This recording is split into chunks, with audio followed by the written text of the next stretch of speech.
El que va a dar la conferencia, el licenciado José Humberto Marroquín, pues lo conozco desde que era un muchacho de la Acción Católica, todavía no era licenciado, apenas empezaba a estudiar. Ahorita nos acordábamos que él estuvo con un grupo de sus amigos cuando celebré en la Divina Providencia el 15 aniversario de sacerdote, o sea, prácticamente él ha participado en muchísimos apostolados a los que lo he invitado en estos 22 últimos años. Y espero que para los 20 o 22 para adelante nos siga ayudando, ¿verdad? Con ustedes, José Humberto Marroquín, estoy seguro que va a ser un tema hermosísimo, les va a agradar mucho.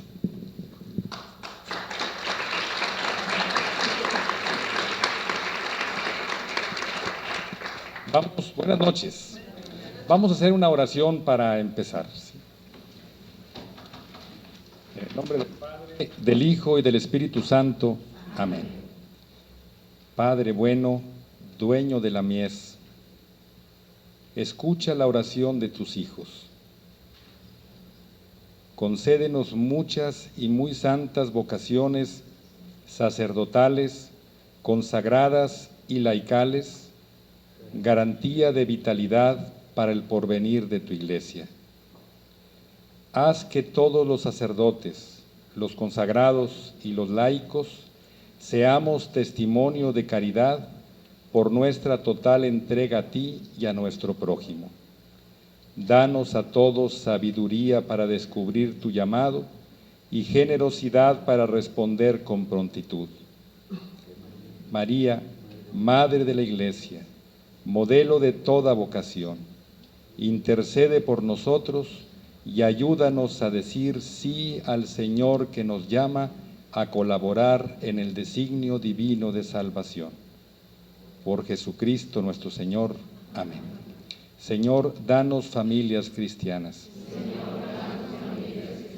Señor, danos muchas familias cristianas.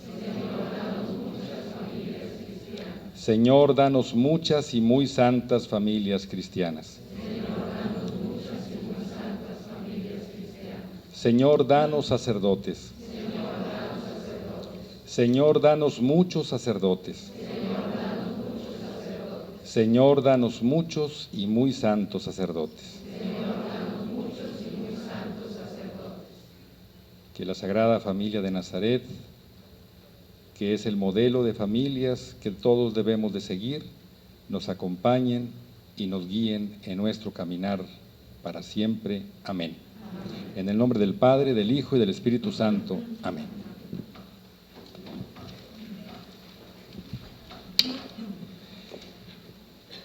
En enero de 1980, primeros días de enero, tuve el regalo de asistir a una junta de acción católica de la ACJM en la parroquia del Consuelo, que está en la colonia de Industrias del Vidrio. Y en esa ocasión llegamos 4 jóvenes que no estábamos en la acción católica y estaban platicando los jóvenes. Para nosotros era un ambiente totalmente diferente. Yo no estaba comprometido en ningún apostolado, no estaba cerca de la iglesia, cerca en el cumplir de ir a misa los domingos obligadamente por mis padres.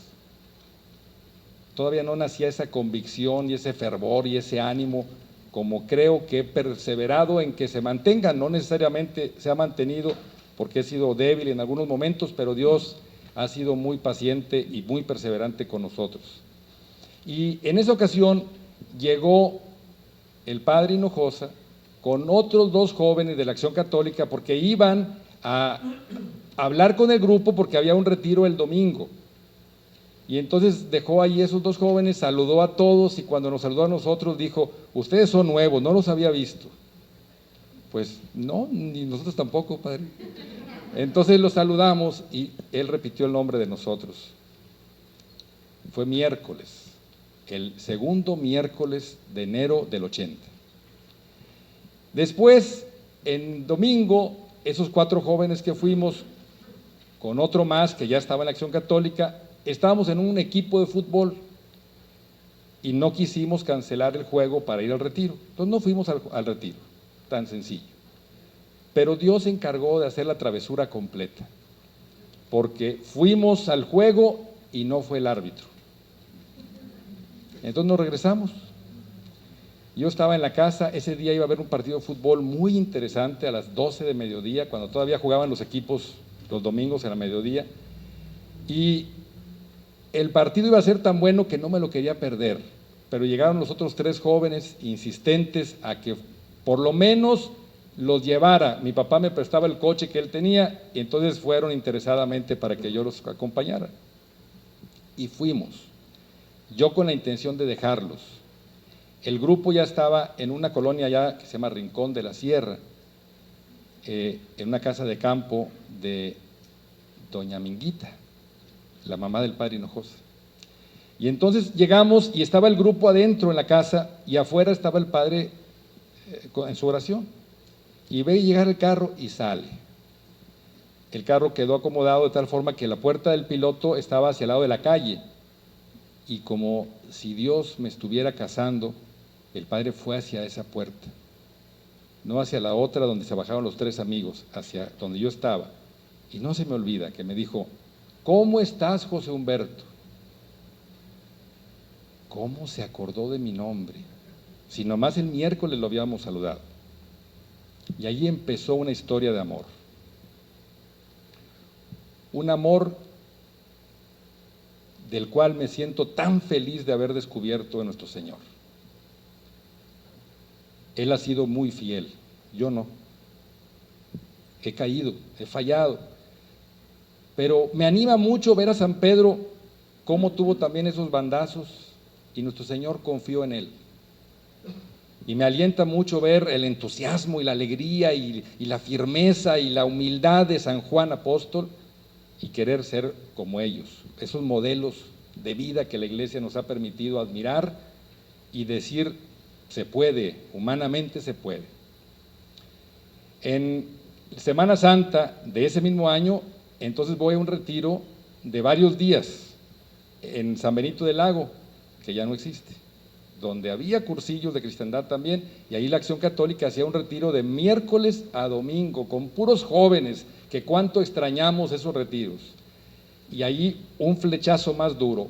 Salí, ha sido la reconciliación más hermosa que he tenido en mi vida, cuando me confesé ese Viernes Santo del año 80.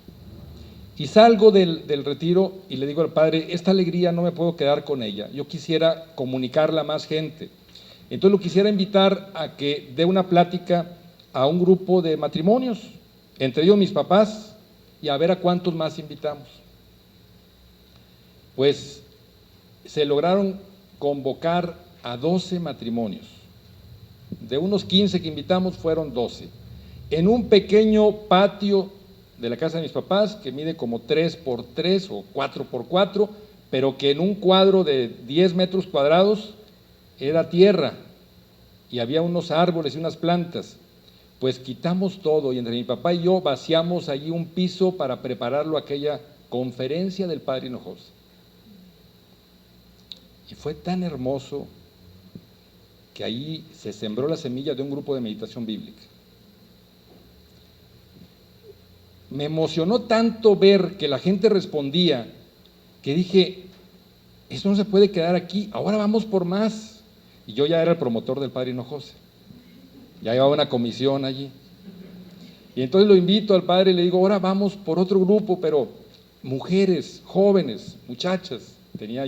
Tengo una hermana, entonces a través de ella convocamos en el mismo lugar y pudimos hacer otra plática, y nace el primer grupo no el primero, sino un grupo más de jóvenes, damas, de meditación bíblica. Y entonces esa noche salgo y digo: ahora sí, padre, matrimonios, muchachas, ahora vamos por los jóvenes. Y estaba en la puerta de una Caribe color beige que tenía, estaba ya por irse y cierra la puerta y dice, oye, yo ya hablé mucho, ¿y tú cuándo? Le digo, pues nadie me ha invitado, padre. Bueno, prepárate porque viene un retiro de jóvenes de Acción Católica y me gustaría que le des una reflexión. Me puse ¿y qué prepararme de qué? No sabía nada. Y a leer una cosa y otra, y yo con mucha confianza, si Dios me invitó me va a iluminar para algún tema, y salió un tema. Y después pasé la prueba de exponérselo al padre allí en su casa para que él escuchara y se asegurara de que iba a haber algo pues serio, algo firme. Bueno, bendito sea Dios, allí inició una historia de apostolado en este tipo de actividades, en donde más que compartir sabiduría, les comparto mi vida. Y no es para ponernos como un modelo, sino simplemente para decir, sí, mira, yo he intentado, he luchado, no he logrado todo, pero se puede si uno trabaja con mucho amor. Dios lucha por nuestro amor y espera mucho de nosotros. Espera que nos comprometamos, que ese compromiso esté bien firmado con el corazón, con la pasión, con toda la entrega y el fervor que quisiéramos todos dar. Pero hay un pasaje que me gustaría detenerme del Evangelio que a mí me ha hecho mucho meditar y me ha servido dentro de este proceso de crecimiento espiritual. Es el joven rico. Dice el Evangelio que se acercó un joven a Jesús, un joven rico, rico materialmente. Y ese joven le pregunta al Señor, Maestro bueno, ¿qué tengo que hacer para ganar la vida eterna? Y Jesucristo le dice, cumple los mandamientos. Él pregunta, ¿cuáles son? Y Jesús se los empieza a decir. El joven, al escuchar, va haciendo una autoevaluación, de tal forma que cuando termina de hablar Jesucristo dice, los he cumplido todos. Y Jesús le agrega algo más. Es cierto, entonces te falta algo. Ve, vende todo lo que tienes, reparte tu dinero a los pobres y luego vienes y me sigues. Y dice el Evangelio que el joven se fue y Jesús lo miró apesadumbradamente, porque tenía muchas propiedades. Y Jesús no lo siguió, no lo persiguió para detenerlo y decirle, oye, espérame, a ver, a lo mejor fui muy exagerado en pedirte que vendieras todo. No vendas todo, vende una parte nada más, si quieres la mitad, y luego me sigues. No le bajó la exigencia,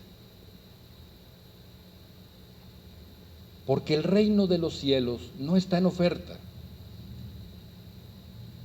Es tan grande y tan hermoso que para poderlo disfrutar hay que engrandecernos y crecer junto a Él.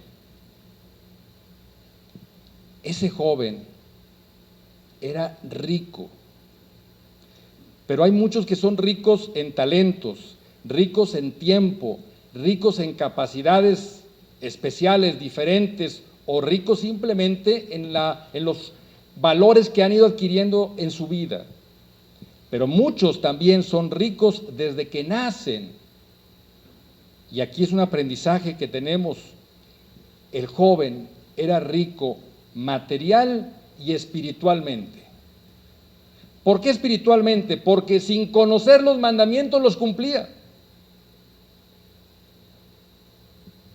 Muchos escuchamos gente decir, yo no me acerco ni a la iglesia ni a los grupos, no necesito, porque yo soy bueno, no le hago daño a nadie, yo no tengo problemas, no me meto con ninguno de los conflictos que puedan surgir. Pero eso no es el compromiso al que hemos sido llamados. Como dice San Agustín, ama y luego haz lo que quieras. Pero el que está llamado al amor y flechado por el amor no puede quedarse en la banca, sentado, viendo pasar todas las tragedias o las cosas bellas de la vida. Se tiene que parar y ser parte activa y entonces ir y transformar el mundo al que Dios nos ha llamado a vivir y a hacerlo crecer. El joven también se da cuenta que el reino de los cielos no está en oferta porque Jesús no le insistió. A veces creemos que lo mejor es hacer un cristianismo a nuestra forma y tratamos de tomar todas las ideas y convertirlo en algo que se me acomode bien. Lo que me conviene lo tomo y lo que no lo rechazo. Y está muy clara la sentencia. Amarás a Dios sobre todas las cosas, con toda tu mente, con todo tu corazón, con todo tu cuerpo, y a tu prójimo como a ti mismo. Esos son los mandamientos más grandes. Otro aprendizaje que nos deja este pasaje es que la santidad es una exigencia permanente. Has cumplido los mandamientos, te falta algo. Y así vamos a ver que siempre Dios nos está pidiendo evolucionar, crecer, y ahí está el llamado de Jesucristo. Sean perfectos como vuestro Padre Celestial es perfecto. Pero ante esto, la pregunta es entonces, ¿qué es lo que se espera de nosotros? Y aquí hay 5 compromisos básicos que yo he visto entre las lecturas y entre lo que he recibido de alguna guía espiritual y tantas ideas que he encontrado en el camino. Son 5 conceptos o compromisos básicos que un católico, que un laico debe de cumplir. Aclaro qué significa laico. Laico es de pueblo, significa pueblo, el pueblo, todo lo que no es el orden sacerdotal o consagrado. Nosotros somos los laicos, hombres, mujeres. Y este concepto de los compromisos básicos que se nos piden son elementales para todos, sobre todo aquellos que hemos recibido el bautismo. Primero de los compromisos básicos, crecer en vida interior. Si hemos sido llamados por Dios y hemos encontrado la alegría de un encuentro hermoso en donde emocionalmente nos impactó. Yo fui a retiros que salía de ahí llorando y no quería salirme del retiro. Estas pláticas que han venido teniendo ustedes cada miércoles, se queda uno tan impactado por el mensaje que quisiera uno repetir como Pedro le dijo a Jesús en el Monte de la Transfiguración: hagamos 3 chozas y aquí quedémonos, congelemos la imagen, que ya el mundo no avance, con esto me conformo, aquí me quedo. Casi es como esos programas de que vas o no vas, pues me quedo con esto, ya no le avanzo, porque es tan hermoso que prefiero quedarme con ello. Pero crecer en vida interior significa no quedarte en las emociones. Muchas veces en los retiros lo que logramos es tener un encuentro con Dios, pero es el primer encuentro de muchos más que podemos estar perseverando. Desafortunadamente hay quienes ese fuego del amor lo quieren permanecer así y sería como cuando empezamos de novios con nuestra pareja. La emoción de los primeros encuentros, las primeras conversaciones, la primera vez, aquel primer beso, aquel primer abrazo, la vez que tomamos la mano y caminamos por la plaza con nuestro matrimonio, nuestra pareja. Pero esas emociones van pasando. Y hay quienes dicen, se me acabó el amor. Si se acabó es que no había amor. Había emociones, no amor. Y el amor es tan profundo que tiene que crecer en el interior. Crecer en vida interior responde a esa vida sacramental que tenemos nosotros que seguir para perseverar. Si decimos que amamos a Jesucristo y que queremos seguir ese modelo, tenemos que alimentarnos de Él. Y el alimento de Jesucristo está en la Eucaristía todos los días. He hecho en algunas pláticas una pregunta a los grupos, nomás para sondear con quién estamos hablando. Y les digo, a ver, levante la mano los que, honestamente, no vamos a tomar nombres, nada más para saber, levante la mano los que van a misa todos los domingos. Eso les pregunto a otros, a ustedes no les voy a preguntar eso. Pero yo les digo, a ver, levante la mano los que van a misa todos los domingos. Y más o menos lo que yo he visto es que el 60% de los que están ahí, estoy hablando de grupos apostólicos, no de un grupo o de unos jóvenes o personas que quieren empezar, no, los supuestamente comprometidos. Misa dominical, y levanta la mano un 60%. Ahora, de estos que levantaron la mano, quédense con la mano arriba los que comulgan cada domingo. Y caen un montón de manos y quedan entre un 20 y un 30% aproximadamente. Si decimos amar a Jesucristo, nuestra hambre tiene que ser tan grande que debe de llegar a la Eucaristía con ese fervor como cuando el sacerdote levanta la hostia consagrada y dice: este es el Cordero de Dios que quita los pecados del mundo. Dichosos los invitados a la cena del Señor. Porque es una dicha recibirlo. La vida sacramental, la Eucaristía, el ver gente que recibe la comunión y van y en esa intimidad hablan con Jesús y disfrutan ese diálogo tan cercano. Y si no estoy preparado, pues la reconciliación, que es el otro sacramento que tenemos allí de inmediato, aquellos sacramentos frecuentes que podemos estar promoviendo y buscando. Piedad, estudio es otro punto dentro de la parte de vida interior.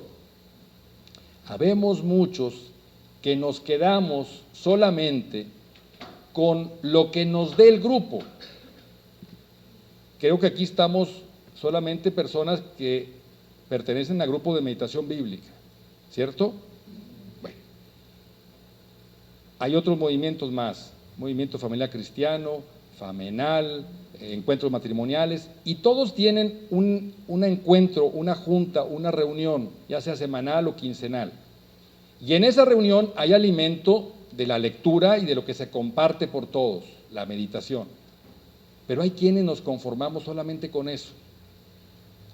Y no hacemos crecer nuestra vida interior, esa vida espiritual, con otras lecturas y otros alimentos más que podemos buscar por nuestra cuenta.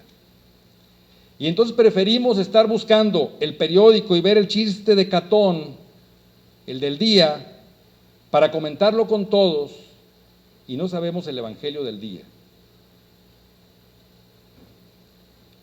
¿Cuáles son los valores que tenemos? Y los valores entendidos como que yo quiero ser santo, yo quiero vivir eternamente, y he descubierto el amor de Jesucristo y a Él lo quiero seguir y de Él me quiero alimentar.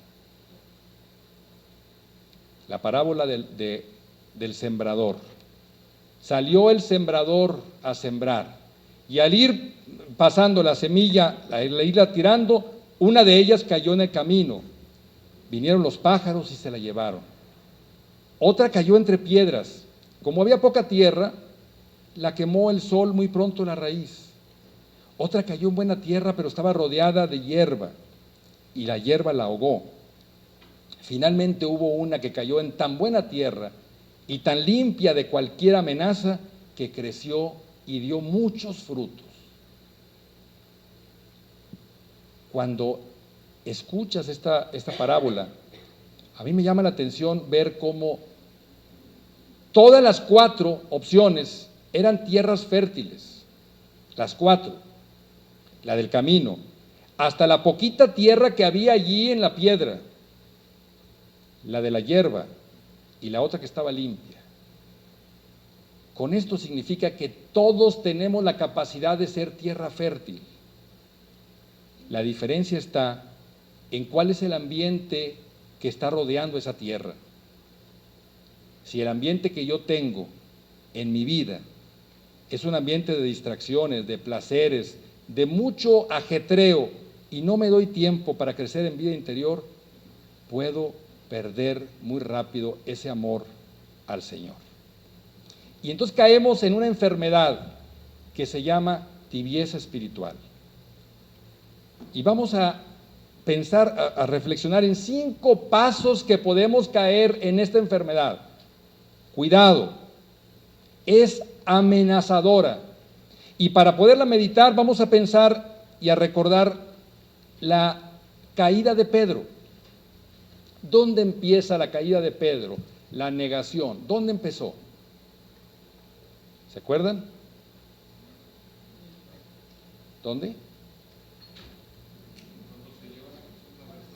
Cuando se lo llevan arrestado, Jueves Santo en el huerto de Getsemaní. Pero empieza el primer paso de la caída de Pedro, y que es lo mismo que aparecería en alguien que va a caer en la tibieza espiritual, es el descuido de la oración. Pedro, Santiago y Juan, los tres apóstoles cercanos a Jesús, los mismos que habían ido a acompañarlo a resucitar a la hija de Jairo, los mismos que habían ido a la transfiguración, son los mismos que están más cerca de él en el monte de los olivos, en la oración, y se quedaron dormidos. Descuidaron la oración. Segundo paso de la caída: sustitución de la oración por la acción. Pedro, ¿qué fue lo que hizo? Sacó la espada y quiso defender al Señor con la fuerza.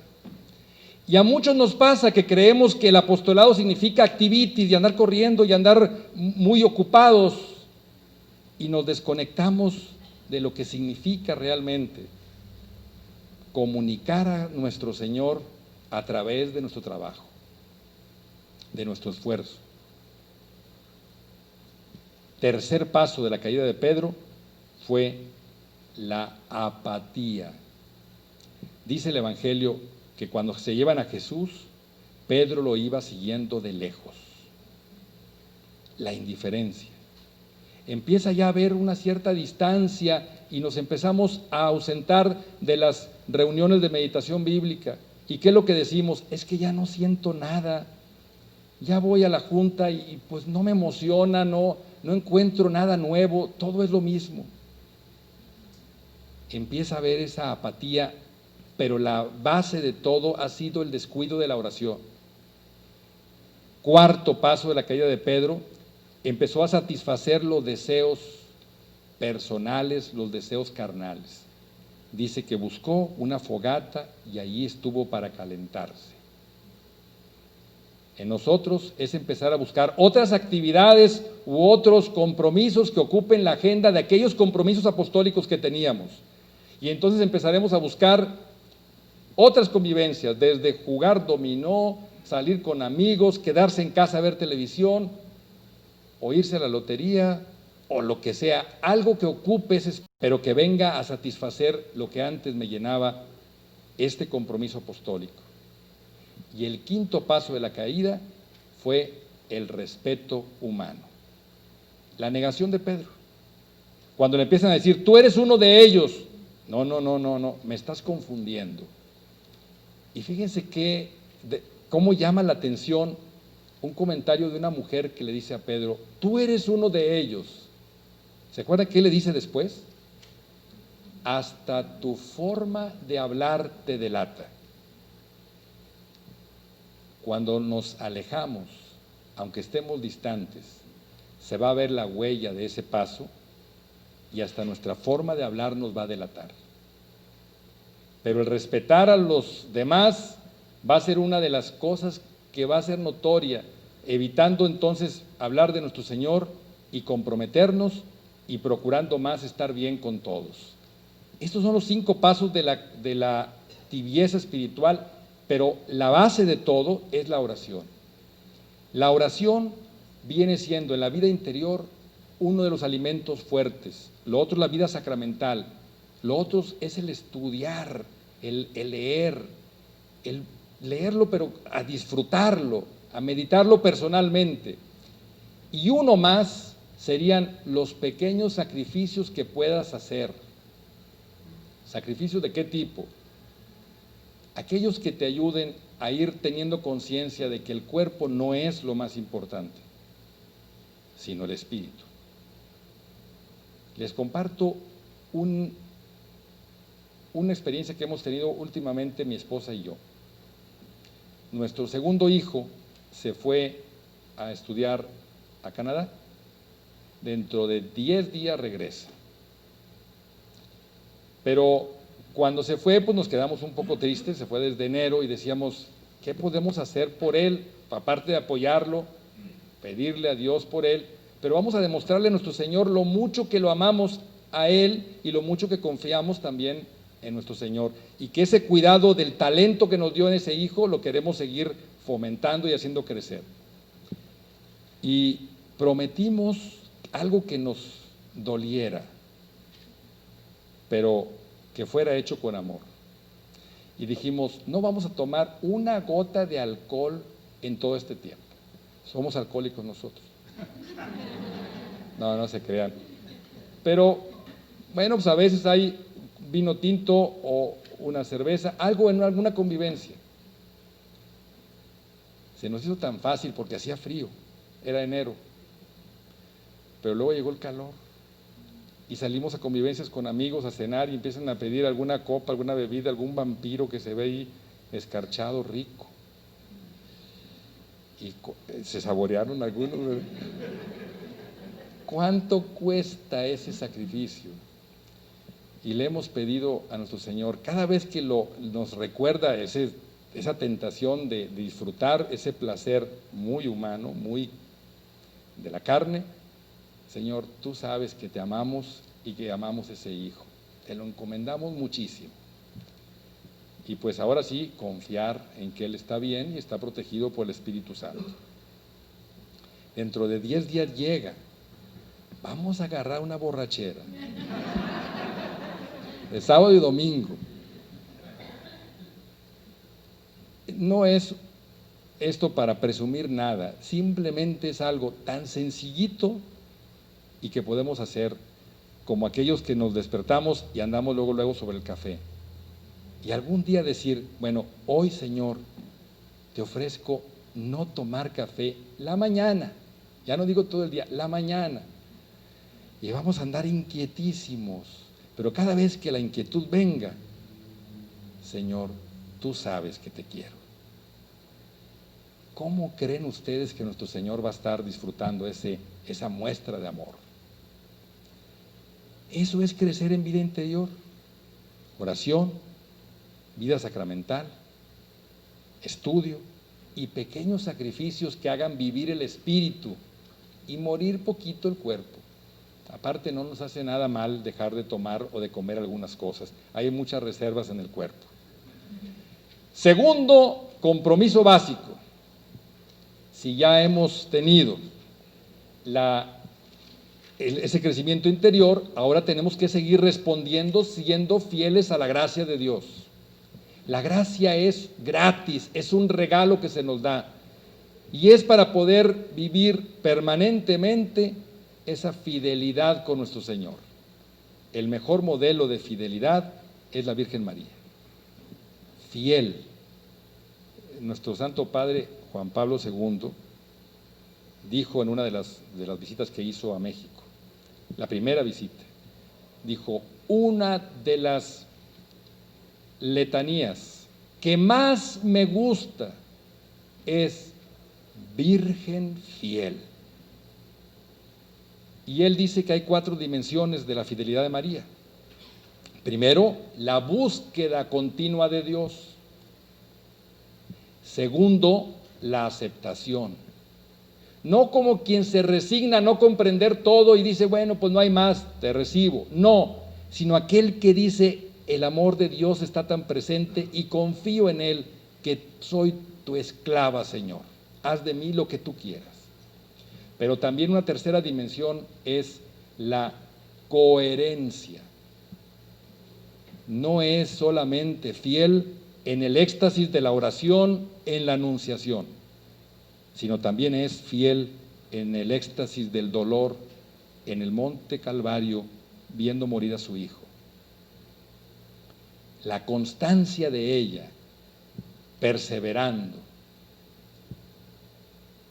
En la fidelidad de la gracia tenemos la oportunidad de hacer crecer nuestras virtudes, tanto aquellas teologales que Dios nos ha dado, como la fe, la esperanza, el amor, como aquellas humanas. Y un buen ejemplo es ver lo que sucedió con aquellos amigos del paralítico. ¿Se acuerdan de este evangelio? Dice que 4 amigos de un paralítico lo llevaron a Jesús, pero Jesús estaba en una casa predicando, llena la casa. Seguramente estos muchachos fueron con Jesús antes y le han de haber dicho: Señor, tenemos un amigo que está paralítico y sabemos que tú lo puedes curar. ¿Serías tan amable de hacernos ese milagro? Y él les ha de haber dicho: tráiganmelo. Pero cuando fueron por él y lo trajeron, estaba ya llena la casa. El paralítico llegó en camilla y lo han de haber puesto en el piso mientras que pensaban cómo solucionaban ese obstáculo que había para acercarlo a nuestro Señor. Y entonces alguien dijo: déjame darle la vuelta a ver si en la puerta de atrás está algún huequito para meternos. Y se fue y caminó alrededor de la casa y vio las ventanas y vio la puerta y todo lleno, gente afuera. Al regresar dijo: es imposible, está lleno. Pero hubo uno ocurrente que dijo: por el techo. Los otros tres voltearon a verlo: por el techo. Pero el que estaba más sorprendido era el paralítico. ¿Cómo me van a...? No, así me quedo, no le muevan. Pues se la aventaron. Subieron al techo. No sé si era de paja o de teja o de madera, pero ellos lo abrieron. Y con una puntería de ingenieros civiles, que fue exactamente donde Jesús estaba. Y entonces suben al paralítico. Seguramente lo amarraron. Y seguramente tenían algunas bandas de esa cuerda en las puntas de la camilla. Y entonces Jesús, que estaba predicando y al oír aquel ruido, se tuvo que detener y quitarse por el polvo. Y viendo aquello, admiró la fe de esos jóvenes que superaron todos los obstáculos. Los gritos eran incesantes, todos decían: ¡a la cola, a la cola! Acá había otros enfermos antes. Pero ellos perseveraron y fueron bajando al paralítico. Lo pusieron frente a nuestro Señor. El paralítico venía empolvado, todavía pálido de la tensión de estar bajando aquel techo. Y cuando llegó ahí, Jesús lo sorprende: tus pecados te son perdonados. Y el paralítico volteó al techo y aquellos se volteaban a ver y decían: no, eso no era. No era, Señor, no lo trajimos a eso. Y viene la respuesta. Le dice a los fariseos y a los sacerdotes que estaban allí: ¿qué es más fácil decirle? ¿Tus pecados te son perdonados? O levántate y camina. Claro que si decían: tus pecados te son perdonados, es el Hijo de Dios el que los está curando, solamente Él tiene poder. Pero eso no era visible. En cambio, decir: levántate y camina, era un milagro que tenía que comprobar. Y Jesús dice: para que vean que tengo poder hasta para perdonar pecados y también para curarlo, levántate, toma la camilla y vete. Y aquel hombre se levantó y pudo caminar toda la vida. Pero esa fidelidad a la gracia que tuvieron los 4 amigos, que perseveraron y estuvieron dispuestos a llevar a aquel amigo hasta el Señor, porque cuando alguien está cerca de Dios, lo primero que hace es ir por los amigos y traerlos para que los conozcan a Él. Y todos los obstáculos los superan. Fueron fieles a la fe, creyeron en Jesús, al optimismo, a la esperanza de que no importa por dónde nos metamos, tenemos que buscar una solución. Eso es ser fiel a la gracia. Es que no decaigamos, que no nos desanimemos porque caemos. Santos no son los que nunca han pecado, sino los que siempre se han levantado, los que perseveran. Fiel a la gracia, segundo compromiso básico. Tercero, santificarse en familia. Porque aunque tengamos el grupo de meditación bíblica o la comunidad a la que pertenecemos, la primera comunidad a la que estamos llamados a santificarnos es en la familia. De nada sirve que vayamos y hagamos una profunda meditación en el grupo si regresamos a la casa y abandonamos esas prácticas allá en el grupo y regresamos a nuestras conductas habituales acá en la casa. Tiene que haber una transformación de nosotros y tiene que reflejarse desde la conversación en el hogar. Desde que subimos al coche y vamos con la familia y tenemos un espacio para orar juntos en la mañana, cuando vamos a dejar a los hijos a la escuela o cuando vamos con la esposa o el esposo a algún lado y tener un espacio para rezar, ya sea el rosario o alguna otra meditación o oración que podamos hacer en el camino. Jesucristo le invirtió 30 años de su vida a santificarse en familia y solo 3 para santificar el mundo, para evangelizarlo. Y ese llamado está haciendo para nosotros. Nuestro Señor, cuando lleguemos al cielo, nos va a pedir cuenta de nuestra pareja. ¿Qué pasó con tu mujer? Señor, pues yo creo que va a venir, pero yo aquí llegué primero. Bueno, ella hizo bien la chamba, ¿y tú? Pues espero que también, Señor, ojalá que llegue. Pero nos van a pedir cuenta de eso, y nos van a pedir cuenta de los talentos que nos dieron en nuestros hijos. Una pareja de amigos que se comprometieron muy en serio con un movimiento de matrimonios, tenían sus niños chiquitos y acompañaban al sacerdote a diferentes ciudades de México a ir a evangelizar y a predicar porque estaban formando varios grupos fuera de aquí. Y se llevaba a los niños.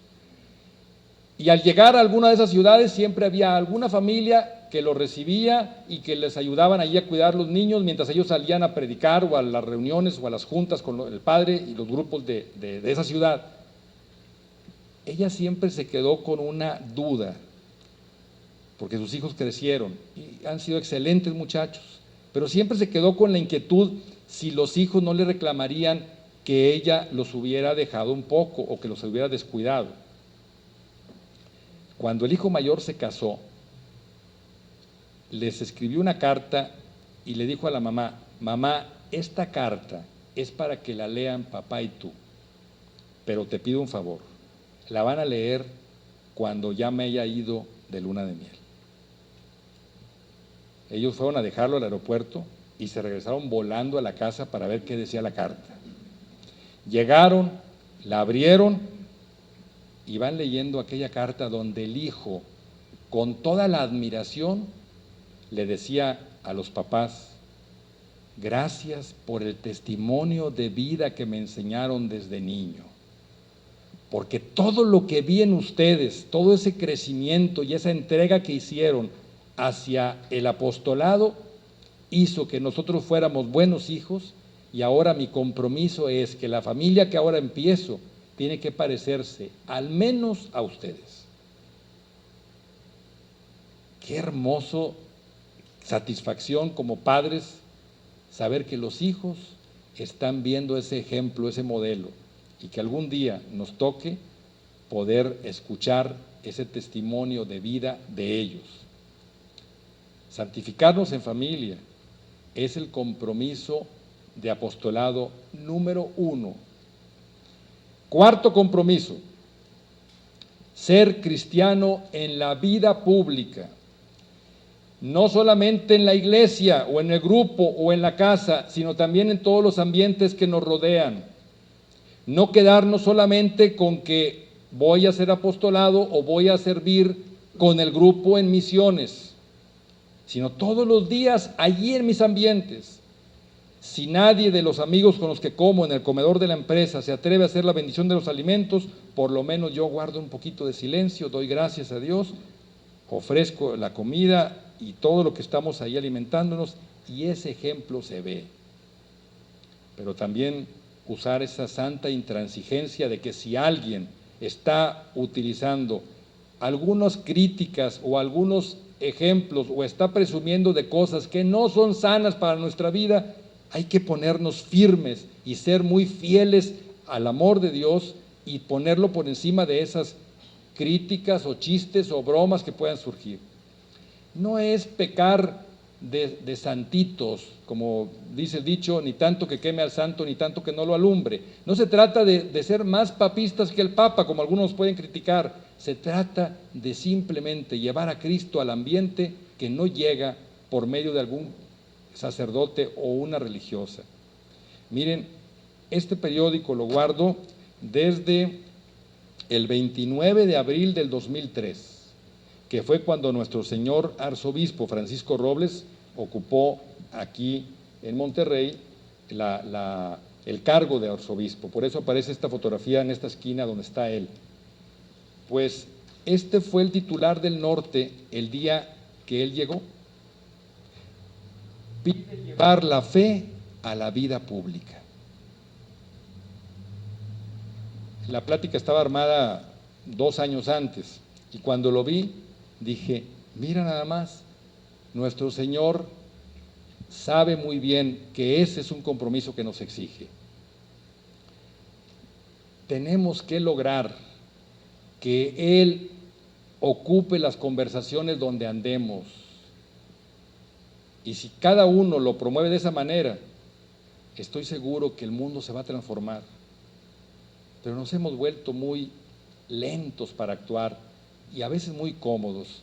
Pues este próximo domingo vamos a escuchar en el Evangelio cómo aquel que se avergüence delante de los hombres de mí, yo me avergonzaré delante de mi Padre de ustedes. Pero aquel que me defienda, aquel que hable de mí delante de los hombres, yo hablaré de él delante de mi Padre. Que esa invitación nos anime a salir a predicar a los 4 vientos que nuestro Señor es el amor que tantos buscan y que buscan por otros lados equivocados. Ese es el 4º compromiso básico. Y el 5º, hacer apostolado. Hacer apostolado significa al final el desbordamiento de la vida interior. Este es un pensamiento de nuestro Santo Padre, el Papa Juan Pablo II.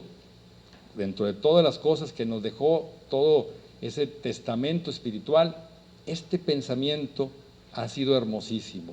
El apostolado es el desbordamiento de la vida interior.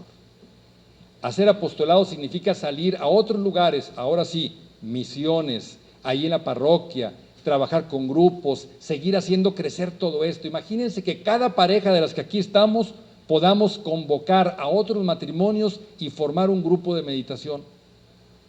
¿Cuánto crecería el movimiento?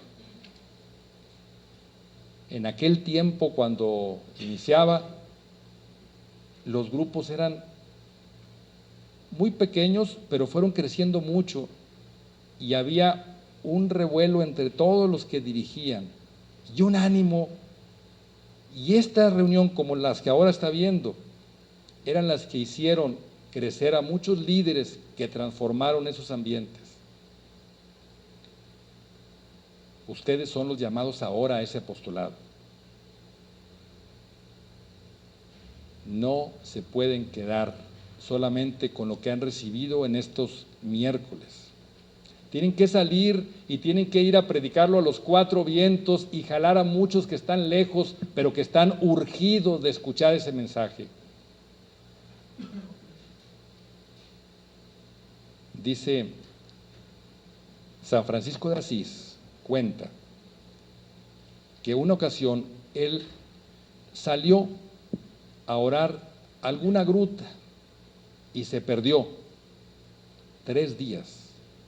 Fray León lo estuvo buscando en muchas partes y no lo encontraban, hasta que llegó Francisco demacrado, flaco, sediento, y al llegar, Fray León fue lo primero que le reclamó: ¿dónde has estado, Francisco? Que te hemos buscado y hemos estado preocupadísimos por ti.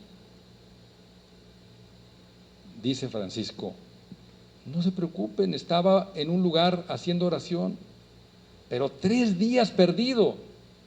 Sí, es que fueron momentos muy íntimos con nuestro Señor. ¿y qué tanto hablabas con él? Y dice, mi oración iba y solamente regresaba una frase de 3 palabras. Nunca es bastante. ¿Cómo, Francisco? Sí, nunca es bastante. No es bastante lo que hemos hecho, León. Oye, espérame, pero si tú dejaste a tus padres, no es bastante. Pero abandonaste las comodidades de esa casa y la riqueza que allí había, no es bastante. Pero viniste a formar esta comunidad de apóstoles que estamos predicando al Señor, no es bastante. Pero Francisco, si has ido a convivir con enfermos, has ido a la pobreza, a vivir con tu hermana pobreza, no es bastante. Y siguió León dándole ejemplos de muchas cosas que había hecho Francisco, hasta que llegó un momento donde dijo, Francisco, ¿qué más te puedo decir? Y dice Francisco, ¿ves? Ya acabaste. ¿Ves que no es bastante? Porque para Dios nunca es bastante. Empezamos con la historia del joven rico. Los he cumplido todos, Señor. Te falta algo. Si nos acercáramos ahora, le diríamos, Señor, ya tengo 25 años de vida apostólica y he hecho esto y esto y esto y esto. Y al final se va a quedar calladito y va a decir, no es bastante. Falta mucho más por hacer. Servirle al Señor implica riesgos, pero hay que recordar ese pensamiento que Él nos dejó. No teman. Yo estaré con ustedes todos los días hasta el fin del mundo. Y hay que salir, porque así fue el mensaje allí en la Ascensión, cuando dijo, vayan y prediquen a todas las naciones y bautícenlas en el nombre del Padre, del Hijo y del Espíritu Santo. Y no tengan miedo. Servirle a Dios es todo un honor. Servirle a Jesucristo es una emoción y es un cargo hermosísimo.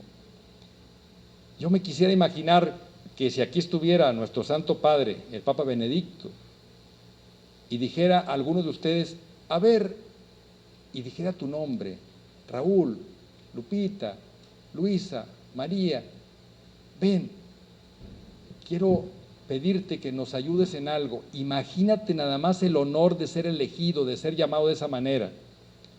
Pues así nos ha llamado nuestro Señor.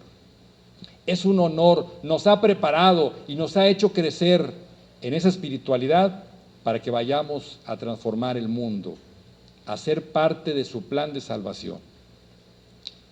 Vamos a terminar con una canción que trata de ser un resumen de todas las cosas que Él nos ha regalado y del honor que es servirle. ¿La tienen allí la letra? Es una canción, vienen 2 canciones, hay una que vamos a cantar, se llama Viva Cristo Rey, pero lo hacemos de pie.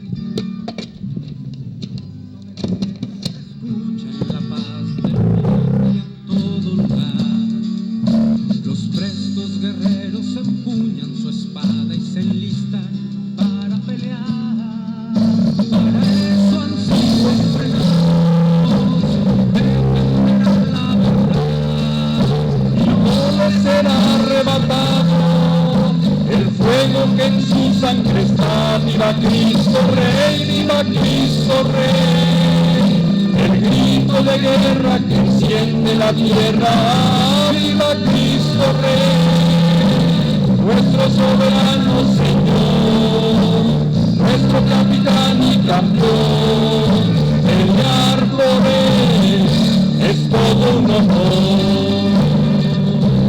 Vamos a cantarla más fuerte. Sabemos que esta batalla no es fácil y muchos se acobardarán. Y y bajo los dardos de nuestro enemigo sin duda perecerán. Yo tendré mi espada en alto, como la usa mi Señor, a él nada lo ha derrotado, su fuerza es la de Dios, viva Cristo Rey, el grito de guerra que enciende la tierra, viva Cristo Rey, nuestro soberano Señor, nuestro capitán y campeón, pelear por él es todo un honor. Lo último, que sea lo más fuerte, como para rematar esta noche e irnos con toda esa alegría. No conocemos mayor alegría, no existe más honroso jamás que con mis hermanos estar en la línea y juntos la vida entregar a él que merece la gloria y nos reclutó por amor. Ante las rodillas se dobla y se postra el corazón. Viva Cristo Rey, viva Cristo Rey, el grito de guerra que enciende la tierra. Viva Cristo Rey, nuestro soberano Señor, nuestro capitán y campeón. Pelear por él es todo un honor. El grito de guerra que enciende la tierra. Viva Cristo Rey, muy fuerte todos, nuestro soberano Señor, más fuerte, nuestro capitán y campeón. Pelear por él fuerte es todo un honor. Pelear por él es todo un honor.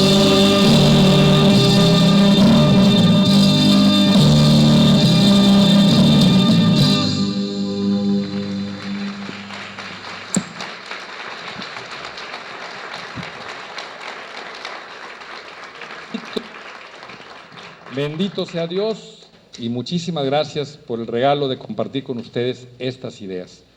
Ojalá que sigan creciendo mucho en vida interior, siendo fieles a la gracia, santificándose en familia, llevando a Cristo en toda esa vida pública y un apostolado que desborde esa vida interior. Que Dios los bendiga muchísimo.